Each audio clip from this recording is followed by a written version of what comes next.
Hola, hola, somos estudiantes de octavo semestre de la licenciatura en Español y Filología de la Universidad del Valle y hoy, en el marco del curso Español escrito para sordos sellantes 2, dirigido por la profesora Millerland Gil, queremos hablarles sobre la comunidad sorda. Mi grupo está conformado por Jessica Carolina Mesa, Gabriela Mera y mi persona Samara Sarmiento. A lo largo de la historia, las personas sordas han sido objeto de prácticas crueles y marginación. En textos bíblicos como el Evangelio según San Mateo, se creía que los sordos estaban poseídos. En China eran arrojados al mar, en Galia sacrificados, en Esparta lanzados desde colinas y en Roma abandonados en plazas. Los griegos los consideraban incapaces de desarrollo intelectual y moral. Roma incluso declaró que los sordos de nacimiento eran idiotas, lo que los excluyó de derechos ciudadanos y los relegó como locos. Al igual que las ideas filosóficas antiguas, la vía logocentrista sostiene que al no articular palabras, las personas sordas son incapaces de acceder al pensamiento abstracto y moral. Esta idea, influenciada por Aristóteles, dio paso a la perspectiva oralista que busca enseñar a las personas sordas a hablar. En la Edad Media, la actitud hacia los niños discapacitados cambió con la Iglesia, especialmente con los frailes, defendiendo la infancia. Para el siglo XVII, la historia de la sordera es fragmentada y destaca a algunas personas sordas que lograron evolución cultural e intelectual. El surgimiento de una nueva pedagogía para personas sordas incluyó figuras como Pedro Ponce de León, quien instruyó a Gaspar de Burgos y Pablo Bonet, que en 1620 publicó un método y un alfabeto manual para la enseñanza. John Wallis en Inglaterra introdujo la pedagogía táctil, mientras que Juan Conrado y Jacobo Rodríguez desarrollaron métodos basados en el tacto y la audición. Leibniz, en Alemania, utilizó el gusto para enseñar vocales. Estos enfoques se dirigían principalmente a niños de familias acomodadas, destacando la influencia del apoyo familiar en el proceso educativo. La educación formal de los niños sordos comenzó en Francia en el siglo XVIII con el abad Lebé, quien junto a Sicard creó una comunidad educativa para sordos y abrió en 1760 la primera clase gratuita en París. Su método combinaba gestos metódicos con la lengua de señas, conocido como franceseñado, pero Sicard la abandonó. Para 1830, la mayoría de escuelas adoptaron la lengua de señas francesa, reconociendo que adaptar la lengua de señas al francés hablado era inapropiado. La comunidad sorda es un grupo social que se identifica a partir de la sordera como un aspecto central de su identidad, pero especialmente a través del uso de una lengua de señas como su medio principal de comunicación. Esta comunidad no se define únicamente por la pérdida auditiva, sino por la cultura sorda, que incluye valores, normas, experiencias compartidas y tradiciones. Las personas sordas que forman parte de esta comunidad consideran la sordera no como una discapacidad, sino como una diferencia cultural y lingüística.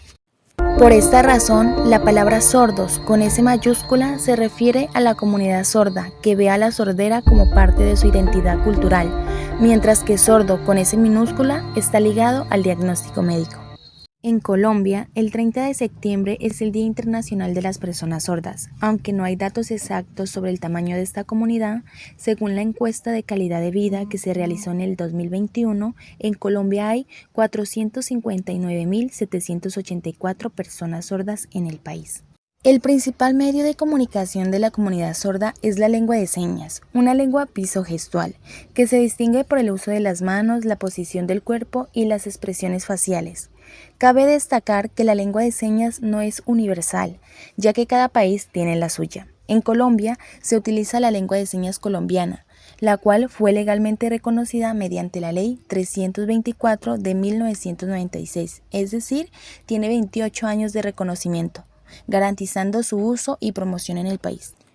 La perspectiva médica ve a la sordera principalmente como una discapacidad o un déficit que debe ser corregido o tratado. Se centra en la falta de audición como un problema médico que afecta el funcionamiento normal del individuo. Desde este enfoque, las soluciones son generalmente clínicas, como el uso de audífonos, implantes cocleares o terapias auditivas que buscan normalizar al individuo. El objetivo es acercar a las personas sordas lo más posible al mundo de los oyentes. Scliar critica esta perspectiva porque patologiza la sordera, es decir, la trata como un problema que debe solucionarse, lo cual ignora la dimensión cultural y lingüística de la sordera. Este enfoque también subestima las capacidades de las personas sordas y las reduce a un déficit que necesita reparación.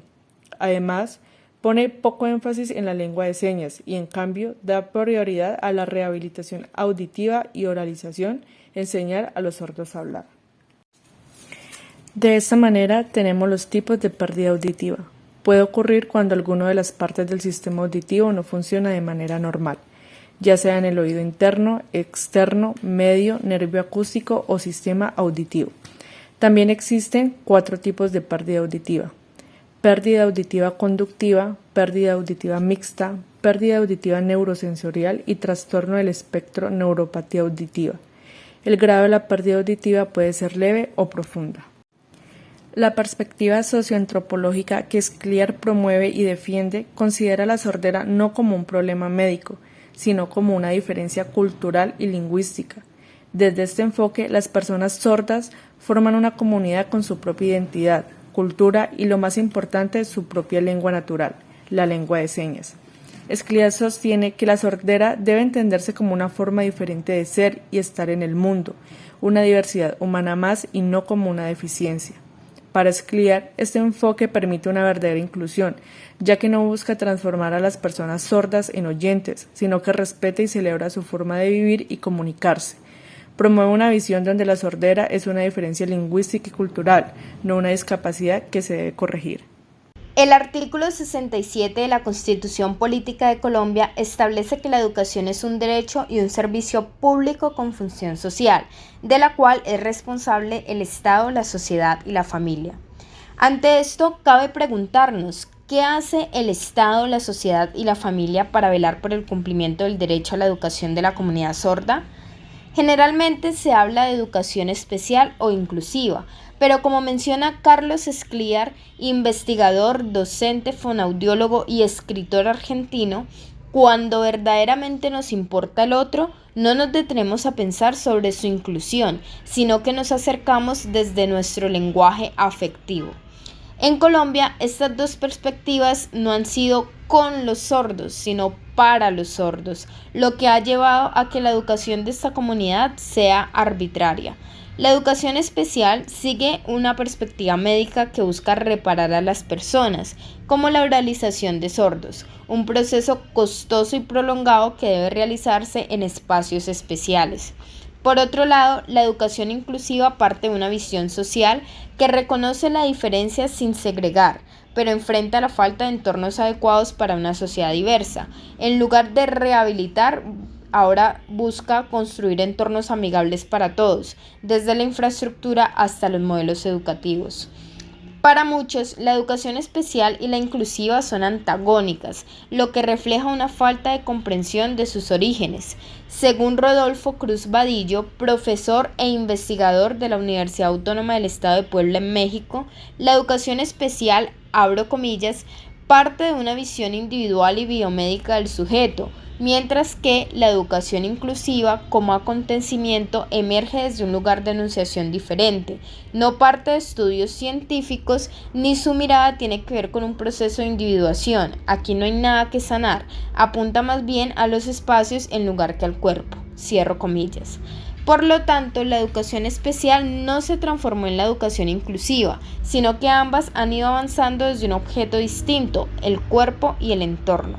Hoy en día la educación inclusiva es más promovida, pero no desde la diferencia, sino desde la normalidad, lo que, según Paola Villa, magíster en educación y licenciada en educación con énfasis en educación especial, perpetúa un enfoque que patologiza todo lo que se aleja de la medida.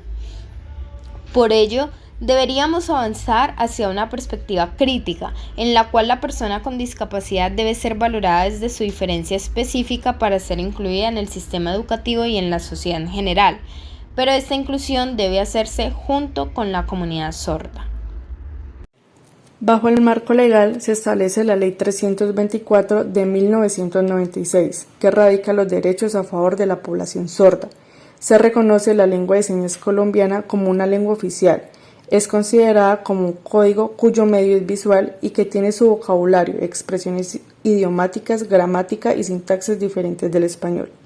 El Ministerio de Educación Nacional establece políticas educativas nacionales que promueven la inclusión de personas con discapacidad, incluyendo a las personas sordas. Esas políticas buscan asegurar el acceso a una educación de calidad. El Instituto Nacional para Sordos asesora a instituciones educativas, organizaciones y entes gubernamentales sobre la educación y los derechos de las personas sordas. Por último, me gustaría mencionar acerca de algunas propuestas innovadoras que incluyen a la comunidad sorda principalmente en las artes. Según Fernando Andrade Sánchez, magíster en discapacidad e inclusión social, las artes se han venido resignificando a favor de todas las comunidades. Él explica que la comunidad oyente a veces no cuestiona la manera en cómo concibe el arte. Por ejemplo, la música o la danza. Seguramente las relacionamos con el sonido, pero ¿entonces la comunidad sorda no tiene derecho a disfrutar de la música? Afortunadamente, algunos artistas han pensado en la resignificación de lo que hacen para tocar los corazones de las personas sordas.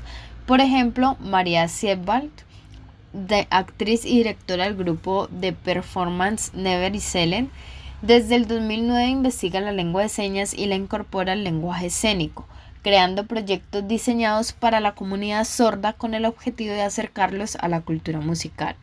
En Chile, ella puso a bailar a la comunidad sorda con sus videoclips, donde aparecían varias mujeres vestidas iguales, entre esas ella, y cantando en lengua de señas.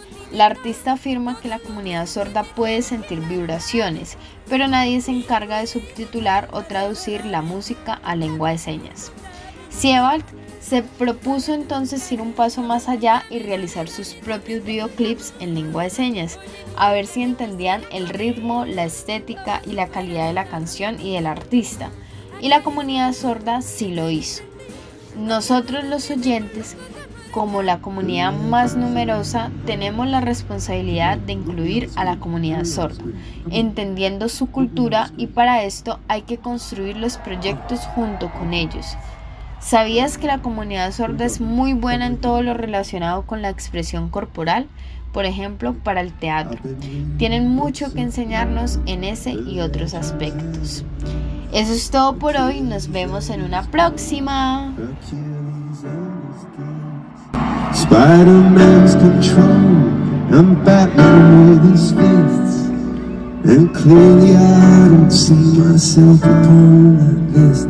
She said, where'd you wanna go, how much you wanna risk? I'm not looking for somebody with some super